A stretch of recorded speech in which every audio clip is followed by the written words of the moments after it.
കൊല്ലത്ത് കമ്മീഷണർ ഓഫീസിന് സമീപം വയോധികനെ മരിച്ച നിലയിൽ കാണപ്പെട്ടു.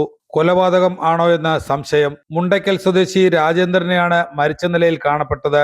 കമ്മീഷണർ ഓഫീസിന് സമീപം കാർകൂൾ എന്ന സ്ഥാപനത്തിന്റെ ഒഴിഞ്ഞ ഭാഗത്തായാണ് മൃതദേഹം കണ്ടത്. സ്ഥാപനത്തിലെ സുരക്ഷാ ജീവനക്കാരൻ രാവിലെ സ്ഥാപനത്തിലെത്തിയപ്പോഴാണ് ഇയാൾ ഇവിടെ കിടക്കുന്നത് കണ്ടത്. ഭാര്യ മരിച്ചുപോയ രാജേന്ദ്രന് 2 ആൺമക്കളുണ്ട്. ഇവരുമായി അകൽച്ചയിലായതിനാൽ കഴിഞ്ഞ കുറെ നാളുകളായി കാർകൂൾ എന്ന സ്ഥാപനത്തിന്റെ ഒരു ഭാഗത്താണ് അന്തി ഉറങ്ങുന്നത്. സുരക്ഷാ ജീവനക്കാരൻ വിളിച്ചുണർത്താൻ ശ്രമിച്ചെങ്കിലും അനക്കമില്ലായിരുന്നു.